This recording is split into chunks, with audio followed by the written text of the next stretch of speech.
So it's important to think of what the site supervisor replaces. What motions, if you think like go to market motions, you're going to go to market with a roofing company, and you do not want to play checkers with your go to market motions. So we're not playing checkers, we're playing chess. And so that means we are replacing some of the motions, some of the moves that you can make in checkers, you can't make in chess because you have different positions, right? In checkers, everything just goes up the board and back the board when it becomes king. In chess, you have rooks and you have knights and you have queens and you have pawns, right? And everybody could do different things. This is how we play chess. So site supervisor, what does it replace? So it replaces that thing where the sales guy does his double check of the roof. It replaces that thing with the sales guys checks on the crew and the job. And the first thing you say is, well, they have the relationship and this is where I want to get my referrals. The problem is, or there's a couple problems with that. One, it's hard to get them to do it. And the other piece of it is they expect more money, as they should. It's hard to do. And it's also,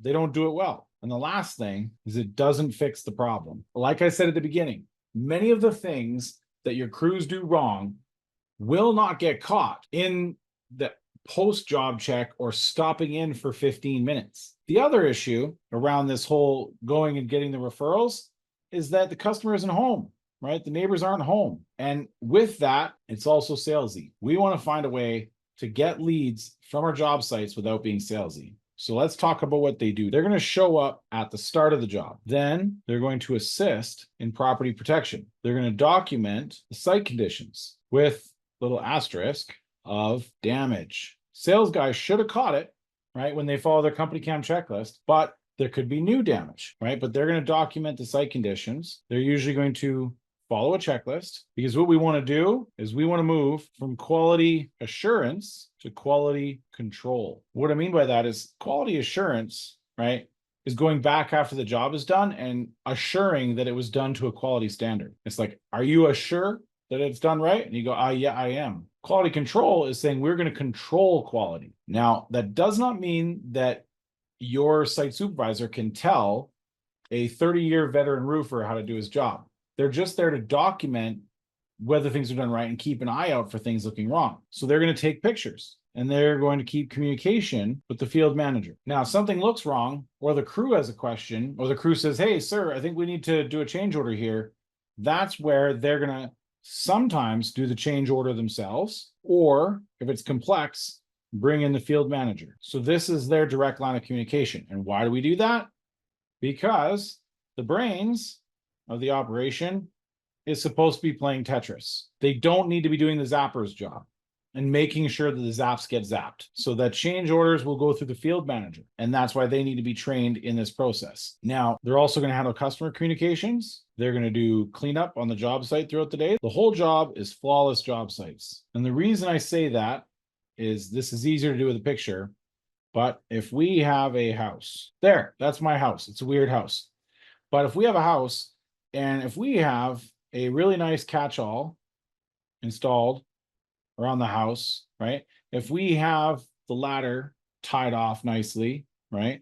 And it's hooked on, right? If we have a nice little pop-up tent outside the house, or a big flag, right, with our logo on it, maybe even a little desk with our logo, right? And behind that little desk, we have a cooler, right? In that cooler, we got freezies. All of a sudden now we're going to give those freezies to the roofers, right? Keep them happy.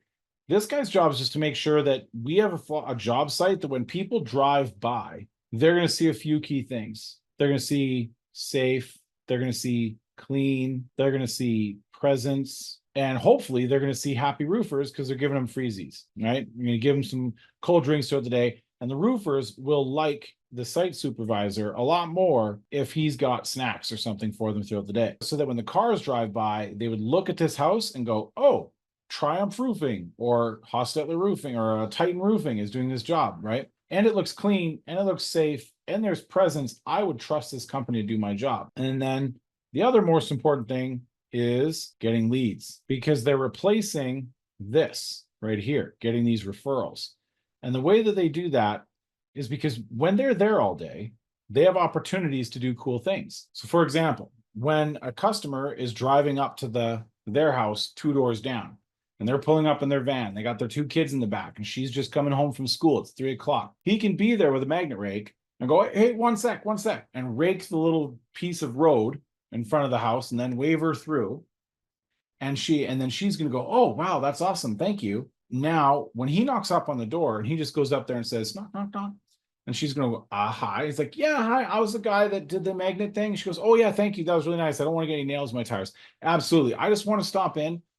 My name's Timothy, and I'm just here watching the job site. As you notice, here's my card. You know, if the music's too loud or anything like obviously we're gonna be loud, we're working, but if there's anything bothering you, just give me a call so I can get it addressed for you. I might leave to take a dump trailer away or go grab something, but I should always be around. So just give me a call here because we want to take care of everything. But I'm the one running the site. I'm from Georgia Roof Advisors. But did you have any other questions about us being here? No? Okay, no problem. Well, anyway, see you later. Actually, their roof was really old and they had a leak, and that's why we're fixing it. Your roof looks about the same age because I was up there and I saw like your shingles were curling too. I'm not a sales guy, but have you had your roof checked? Oh, you haven't? Well, actually, my boss put this lanyard on me this morning and it has a QR code. If you just want to scan it, again, I'm not a salesperson, but you could get your roof checked for free. And that way, at least you know that it's taken care of. And if you need to get it done, they can give you a quote. And he goes, yeah, no problem. Or if you want, I can actually put your information in, get someone to reach out to you right away. What's your name? And they get the information. So there's a couple of ways to get the thing into the CRM, you know, depending on if you're a client or not and how you do it. But the key points of it are, hi, I'm here. I'm not a sales. I'm here running the job. I'm just here to serve you. If you have a problem, call me. Don't go on Google.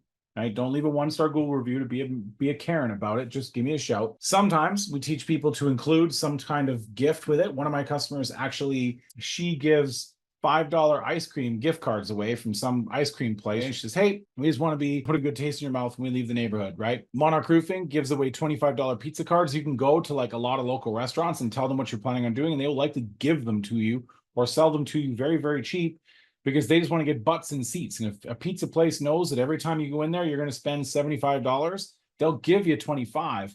Now, you're not going to get that from a major franchise on the main street, right? You're going to get that from a smaller pizza place that less people know about. But nonetheless, you have something to give them. That's great. And then it's actually, their house got impacted by that storm. And so they got the roof covered by their insurance. I'm not a sales guy, but have you got your roof checked? So again, I'm not a sales guy, but it's actually, right?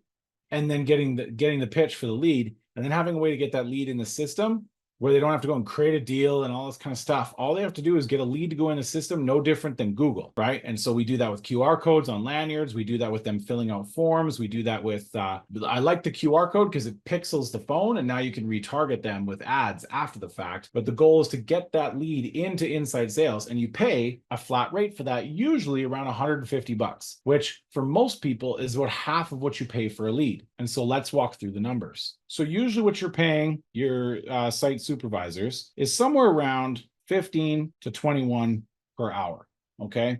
Now, the range on that basically goes from knows nothing, right?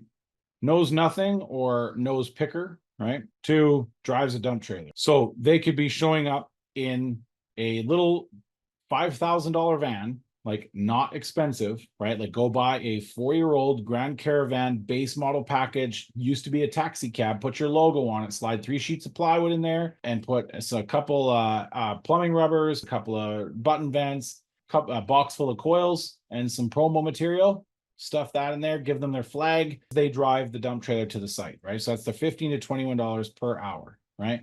So if you think they're going to work a 10-hour day at the high end with overtime, so that's 8 times 21, $160 and change, plus 2 hours of overtime. Call that $30 times 2 is 60. Yes, so that's 220.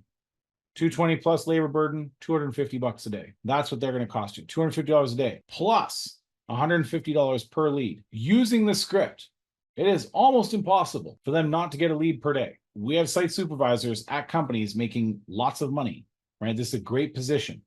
And I'm going to tell you all about the career ascension for these people. And this becomes the farm team for your whole company. There's so much more that we're going to cover in the next classes. So when we look at this, the cost of that site supervisor, $250, right, for them to be there, plus the $150 lead, right, plus $50 a month for a phone, which is practically inconsequential, right? This $250 is cheap insurance to make sure your jobs get done right. Because if you're GAF Master Elite, you're going to make sure these things qualify. You're going to avoid the stupid stuff that happens.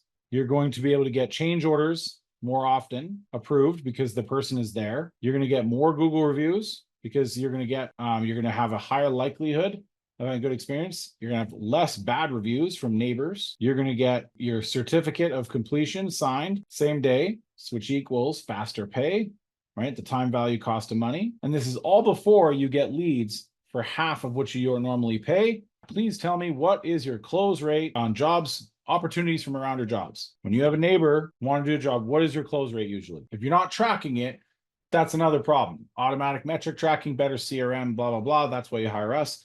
But not to be salesy, let's say it usually goes from a 30% to a 40%. If you're normally paying $300 for a lead, which is affordable, that's a good lead. If it closes at 30%, you have a $1,000 cost of customer acquisition, which is not crazy. That's a number that if you can predict it, you can grow a company, especially if you can get that money back fast. So $300 times 30% is a $1,000 cost of customer acquisition. If you can get a $400 lead to close at 40%, 400 divided by 0.4, 40%, like magic, that's a $1,000 cost of customer acquisition. Plus, you got all of these awesome benefits and more that you're going to learn in the future classes.